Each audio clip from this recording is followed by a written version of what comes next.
Okay, hello everyone, and thank you very much for joining me today. My name is Richard from the Seneca team, and today we're going to be looking at Seneca and remote learning and how we can support you with that. It's going to be looking at a bit of theory, but also a bit of practice from what we can do from a Seneca perspective, and looking at a few different other apps as well that you might find useful. Now, the way this session is going to work, you'll find that things are slightly different on this Zoom call to some Zoom calls that you might be familiar with. So you'll find you're not able to unmute yourself, but if you want to ask questions, that's actively encouraged. So I can see lots of people saying hello on the chat already, which is great. But if you want to ask questions, just feel free to pop them in the chat, which is here. And it will just pop up at the bottom of the screen. And what I'll do is towards the end, I'll leave a bit of time to make sure I can come back and answer some of those questions for you. If there's lots of questions, we might need to park some of them, but I'll try and answer as many as I can. So the session today, we're going to look at framing this remote learning session around an EEF review that was done specifically on remote learning. And we're going to think about how Seneca can support with each of the recommendations in the review. And then we're going to look at thinking as well about other areas of support that you can get access to as a teacher. Now, with this review, the reason it sort of was commissioned was back in March, when obviously all schools closed for the first time. The DFE sort of commissioned the EEF to look into this, to work out what research there was around remote learning, and to really understand what strategies schools and teachers should be implementing to support their pupils at that time. At that moment, it was completely new to everyone.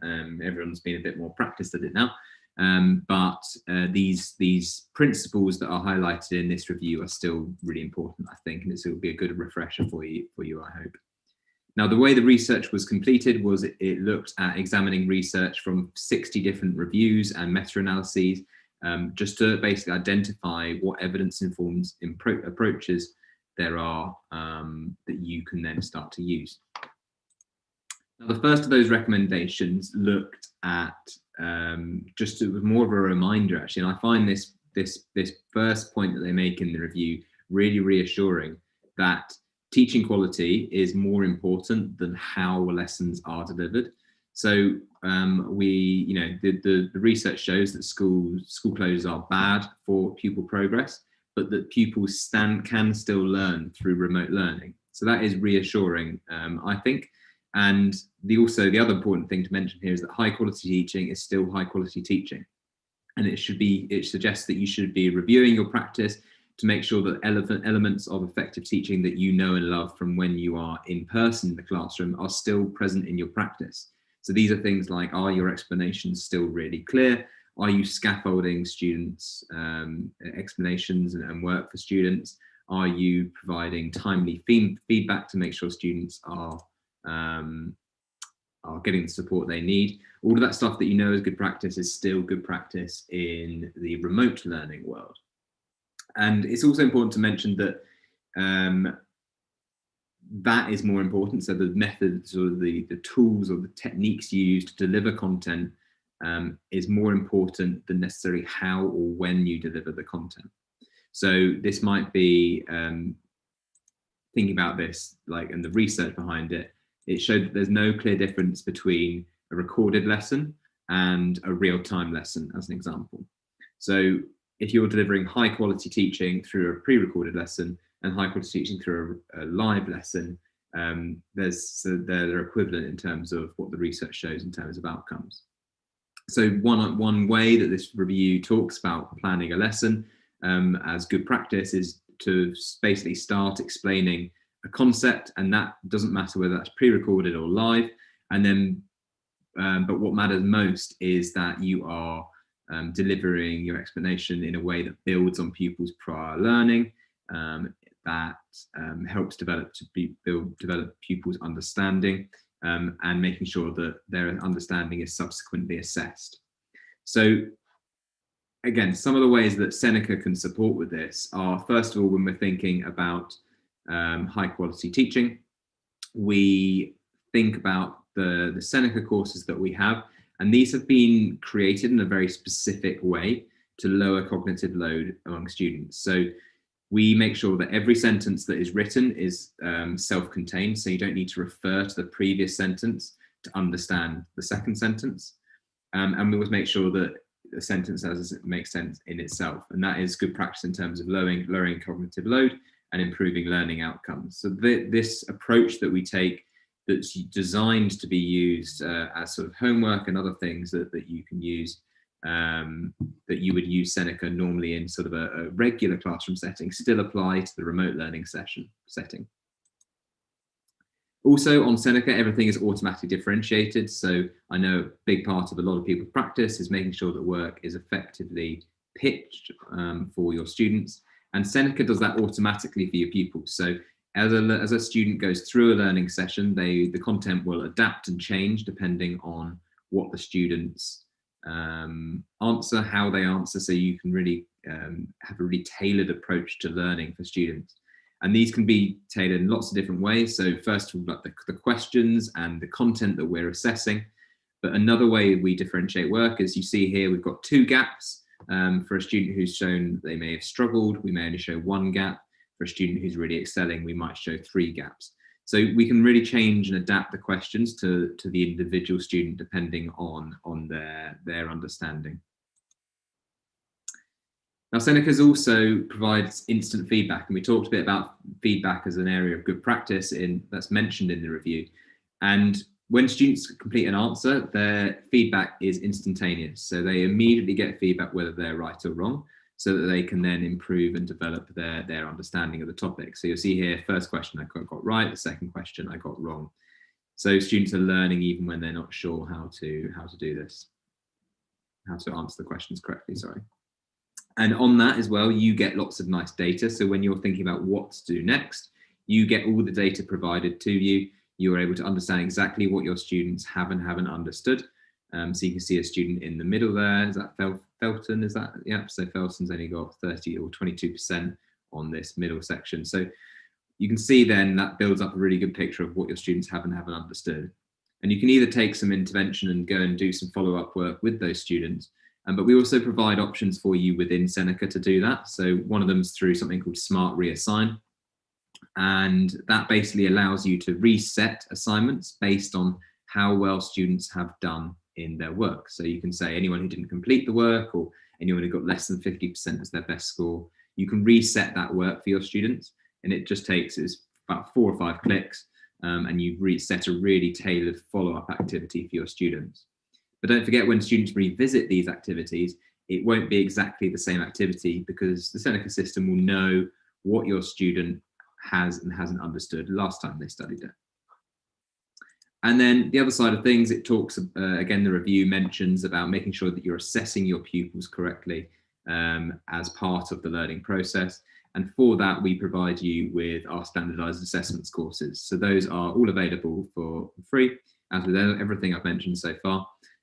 These are things are courses you can set for your students. You can kind of think of them like end of topic tests, basically, where you can assess your students' knowledge and get the data automatically marked. Now, the second recommendation in the review looked at ensuring access to technology was widespread and across your students. And that is probably an obvious one, given that so much of online learning relies on digital technology and the internet. But many of the reviews really highlighted this as a real barrier to successful remote instruction from teaching, as you could probably imagine. Now, it also picked out that it's really important that support is provided to ensure that disadvantaged pupils have access to technology. And I know this is something that is sort of going on the government level to support disadvantaged pupils to have access to technology, because it's so key and so important, and these disadvantaged pupils are most likely to suffer with a lack of access to technology and internet. On the flip side of this, and the side of this that you might not have necessarily thought about before, is that it's also really important that not only do you have access to the technology, but you know how to use the technology. So it's particularly important when you're supporting teachers to use new technologies, or students as well, making sure that you're able to model these and provide support for teachers and students to get the most out of the technology that they have at their fingertips, and making sure it's being implemented correctly. So sessions like this, but also lots of other resources that we provide at Seneca can support with that. But I know also there's a lot of in-school stuff going on as well to train up teachers across schools. But it doesn't have to be a session like this. It could be informal training. It could be online, accessing your own information and things like that. So some of the different ways we support with this are, again, thinking about different devices that we provide Seneca on, is that Seneca can be accessed on any device, be that a tablet, mobile, computer. So that increases obviously the chances that your students will have access to one of these devices in their home so that they can continue their learning, which is then obviously make sure, broadens the range of people who can access Seneca. And from your side of things, when we're thinking about training and using Seneca effectively, we provide a lot of support in our app to make sure teachers know exactly how to get started and how to make the most out of the platform. This is an example from when you first set up a class. It just takes you through 5 very clear steps. And you can see there's always a get help button there if you need help with any section. That just links to a video explaining how to do that specific part. But if you struggle with that, or you can't find the thing you're looking for, again, we have help pages which can support with, again, like hundreds of videos of how to do different things on Seneca to make sure you fully understand how to use the platform. But if you're still struggling, you can contact my colleague Olivia, who will be able to support you with that process. And this is just a chat on our website where you can ask questions of my colleague Olivia, and she will be able to support you with any questions you have. Now, the third recommendation made in the review looks at peer interactions and highlights the importance of peer interactions when it comes to motivating students and improving their outcomes as well. So again, multiple reviews that were looked at the importance of peer interaction during remote learning, because it's something that students can really miss, that they get a lot of when they're in school in person, but less so when they're doing remote learning. And some of the strategies that were explored in the review were looked at peer marking and feedback, but also sharing models of good work, opportunities for live discussion, and things like that. So basically, trying to unpick how these could work and the impact of them if they are used. Now, I appreciate you're probably thinking, God, like some of these things are really difficult to implement in a live lesson or something like that. But there are different ways you can do these things that are slightly different to how you might think. And it also highlights the fact that actually using some of these techniques with different groups of students might work differently. So if you think about you making sure you're picking strategies that are that can be accessed by different age groups, by different groups of learners, and you'll know that based on knowing your students the best out of anyone. Now, as I say, I've worked with lots of different schools, especially over the last 6 months, looking at how to support with this. And something that's been really highlighted as a significant barrier to this is the live discussion element of it. And how do you have students come off mute on a Zoom call or on a Teams call or whatever, and how do you get them to constructively input and interact with each other on that setting? And it's very hard, basically. If you have students who you feel like could do that, then obviously that's brilliant. But a lot of teachers feel like that's sort of too hard to manage. It's very difficult to sort of think about. So one way you can do it is using collaborative apps. So this is an example of an app called Miro, which is a really great app. We use it at Seneca for our team meetings, but you could use it for a classroom-based discussion. And it's one way in which you can have basically a collaborative approach to all adding ideas and things, but still having peer interaction, because they're all adding to the ideas that are coming up. And you can have like templates like this one on the screen here, or you can just use blank ones or make your own templates. So there's lots of different options, and something I'd recommend checking out. There's also access. The other way to think about this is using things like Google Docs. So if you're not familiar with Google Docs, it's basically an online and collaborative version of your Microsoft Excel, Word, and PowerPoint. And again, it allows you to sort of have some sort of form of interaction between your pupils as you go. So recommend those tools as well.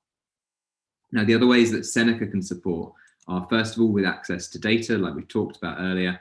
A lot of schools are using the data that's available on Seneca to motivate pupils by producing leaderboards out of them, essentially. So you can see here, this is topic level data that you can see that students are accessing, and that is available there. And as I say, you can sort of sort by these columns by clicking on the headers, so you can see who's done really well.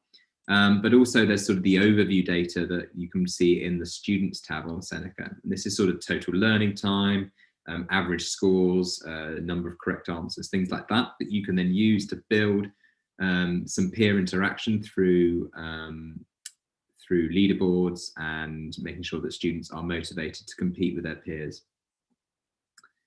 Now, this is also available to students. So the way we design Seneca is also to try and sort of play on that idea of competitiveness between pupils. And this is an example of what we call the global leaderboard, which is basically everyone who studies a particular course. So this is a chemistry example. Everyone who studies this chemistry course goes onto a leaderboard, and you're able to see where you are on that leaderboard. So you can see I'm right there, bang in the middle, strong carbon. And as I answer more questions or don't do questions, I can see that, I can see my position rise and fall. So again, students like that because they can compete against other people doing the same courses as them online. And you can see this on a class basis as well. It's important to mention, you see everyone's got a pseudonym here, so there's no private sharing of information or anything like that. But this pseudonym will help keep people anonymous, but you can still see how you're doing. Now, the fourth suggestion in the review looks at supporting independence in students. And this is obviously a terrible situation we find ourselves in, but there is, in my eyes anyway, a potential silver lining. I don't know if that's probably a bit generous to call it a silver lining, but there is, a potential positive here in terms of developing independence, because the nature of what's going on at the moment is pupils will need to be more independent. And also that this was highlighted as, there's particular value in making sure that you are giving students the strategies to help develop their independence. So some of the examples given in the review were looking at prompting students to reflect on their work and think about how it could be improved, or making sure that students have thought about what they're going to do when they get stuck. It's inevitable they're going to get stuck to a certain extent when they're learning, but what are they going to do when they reach that point? And making sure you're giving students the tools to access that themselves. There's also a lot of wider evidence around metacognition and self-regulation that's shown that this is particularly important for pupils, for disadvantaged pupils. So they're particularly likely to benefit from any work that you do to support independent learning. And this could be things as simple as, are you providing a checklist of activities for students to tick off as they go? Are you providing daily plans for the day, like you would at a timetable for your students if they're in school, making sure that they can work independently through the work that you're setting? Now, again, some ways that Seneca can support with this is, first of all, with topic level work, is that you can see as a student how well you've done on each of these topics. So you can see all the topics listed. You can see those little circles down the left-hand side. And what those circles indicate is basically how well you've done on these topics in the past. So if you have a student who wants to work independently and work through some of these topics, they can identify where they need to focus on. So you can see there are particular topics where the circle is full, and certain topics where they're not so full. So I as a student can be sort of encouraged to go back and revisit these and see this data, also using this data. Now, also, everything I've talked about previously has been linked to premium, but if you are, linked to the free accounts and everything that you can provide for free. But if you do work in a premium school, there are also a couple of other independent learning tools that you can use. So one's called wrong answer mode, which basically pulls together all of students' wrong answers into one place. So helps students to focus in on the areas that they've struggled with most in the past. And the other premium learning tool that develops independence is called Smart Learning Mode. And this uses all of the data we have on the student and basically almost takes our AI to the next level, if you like. So it looks at supporting students to understand how long it's been since they've studied different topics, how well they've done when they've studied those topics. It's basically curate a timetable that's specific to that pupil, and yeah, getting them to revisit the information at the right time for them. But if you're not in a premium school, then don't worry. But if you are, you can use those two tools with your students. Now, the fifth and final approach mentioned in this review is to sort of acknowledge really that there's different approaches to remote learning, and they all suit slightly different content, different pupils. So when you're thinking about the really wide variety of different approaches you could take, just acknowledging that those different approaches, some of them have really have particular strengths, some of them have particular weaknesses. So being aware of that and making sure you're evaluating that with as you work with your pupils. Now, the review talks about teachers should be supported by their schools to make sure that they're considering which approaches are best suited to the content that they're delivering and the age of the pupils they're delivering that content to. So an example would be that MFL vocab learning has been shown to be particularly supported by using games for learning, but there's less evidence around games and the background on games and sort of evidence of effectiveness of games when learning in other subjects. So just being aware that different content and different students will have different methods of delivery. Now, it also acknowledged that technology can be really beneficial to support retrieval practice and self-quizzing, because what that can do is it's been proven to show it helps retain ideas and knowledge in students, but it shouldn't be a replacement for other forms of assessment. So again, some of the ways that we can support with that at Seneca are through retrieval practice. It's been highlighted that that's a really good way to help students retain ideas and knowledge. Again, 80% of what students see on our free courses is retrieval practice. So that's going to be really beneficial for developing students' knowledge. The other 20% is new content for them to learn. But as we say, it's not a replacement for assessment. So we do provide other forms of courses for free available. So the screenshot, the questions I've got there screenshotted are from our standard courses. We also have diagnostic misconception courses for free, which are aimed to basically diagnose misconceptions in students and correct them where necessary. And then we also have our standardized assessment courses, which I mentioned right at the beginning, which look to basically sort of end of topic test style things. It allows you to assess your students. And it's sort of an acknowledgement from us that retrieval practice is really important and really good, but it's not a replacement for other forms of assessment.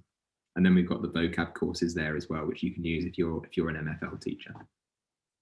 So that's all available for free. And again, linking to something that we offer premium schools. If you are in a premium school, we also have the extra content that you'll gain access to. So everything from the predicted paper courses to the flashcards. Like, we recommend using a variety of those different courses if you have access to them, and using them to first of all practice, give students the opportunity to practice retrieving information, but also to use these other courses as a form of assessment. So using all of these courses in collaboration if you do have access to premium in your school. Now, finally, something slightly different, but very much linked to what we're seeing being very well used by a lot of schools at the moment, is our parent dashboard. Now, parents are much more involved in the learning process at the moment, as you know, and the parent dashboard is there and available for all students to use free of charge. Sorry, all parents to use free of charge. They can go in and see what their child is up to. They can see a bit of data on their child, what they've been learning, what they've been studying. So the parent can be really involved in the learning process. And from a school's point of view, this all happens automatically. So there's no need for you to transfer data to parents or anything like that. So if you want to take advantage of that, again, you can. It's all available for free. So all we need you to do is basically share share that these resources are available with your parents if you wish to. And we've got a number of different resources that are available. So first of all, SMS templates to send out, email templates, printable cards you can give to parents, and videos as well that help explain it. So I'll post all those links in the chat now, so you can grab whichever one of those you would like, and you can use them to then promote that with the parents of your students. So that's basically all I wanted to talk about in today's session. I will go back and have a look through a few questions to see if we can get these answered for you. So first one comes from Chet, is saying, is this session being recorded? So yes, after this session, I think it's tomorrow morning, you'll get an email from me that has a link to the recording of this session. It's just on YouTube, so you could find it yourself if you just want to go to the Seneca CPD YouTube channel. Chet also says, with the vast number of teachers using Seneca, is there a case that can be made for Seneca to establish a resources idea sharing link for all to collaborate and share? So I'm not exactly sure what your question is there. So I think you're suggesting maybe that we could help teachers to find different resources. So one thing I'd recommend is we do have a resource bank of not just our courses, but if you go on Seneca certified resources, if you Google that, you'll be able to find all our online resources that have been submitted by teachers. So we do kind of have that already, Chet.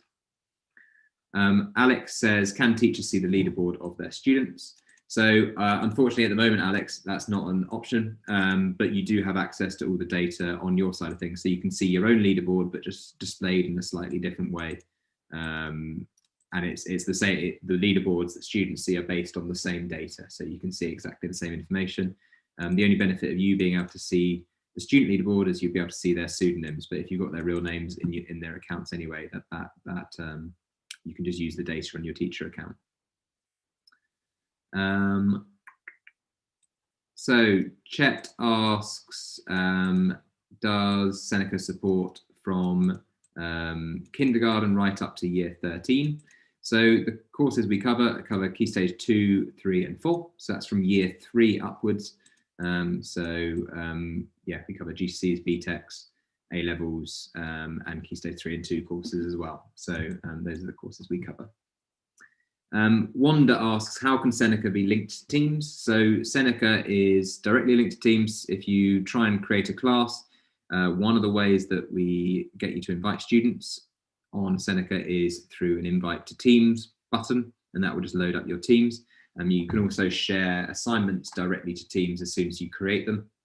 And we're also working on adding single sign-on over the coming months as well. So that will allow students to log in with their Microsoft accounts to Seneca. Silka says, where on the dashboard do I access the tests? So if you want to add the standardized assessment courses to your classes, Silka, you just need to go on courses and then add the courses that you want to add. You just need to filter by standardized assessment. Alex asks, when creating an assignment with Google Classroom, will there be a way to automatically update the results to Google Classroom instead of manually inputting the data from Seneca? So this is something we're looking at the moment, actually, Alex. So part of our work to make better integrations with both Teams and Google Classroom is looking at, first of all, single sign-on, also like access to classes and making sure classes are being pulled through from those places. But also, yeah, providing access to data would be the gold standard in terms of what we'd like to achieve. At the moment, we're basically exploring the complexity of doing that and trying to work out how it could work from our end. But yeah, it's something we're actively looking at and would definitely like to do if it's possible.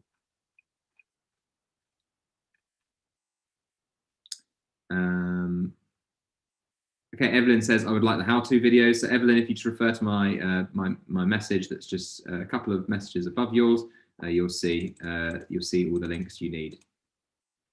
Alex asks, I'm still using the LXLP courses to deliver the NCFE health and fitness. Are you expanding to FCFE or similar in due course? So yes, this is you know, course requests and things like that. we are constantly adding to our content. I can't give you a specific date on that course, Alex, I'm afraid, but yeah, we're working to add as many courses as possible as quickly as we can.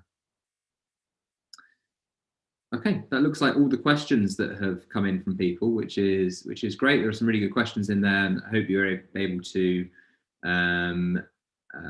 yeah, get those questions answered. And I hope this has given you some ideas of how you can sort of start to use Seneca to support your remote learning offer in school. If you do have any other questions, remember the way to access support is through our help center and through our live chat on our website. So do use those resources, and we'll be happy to hear from you and happy to help.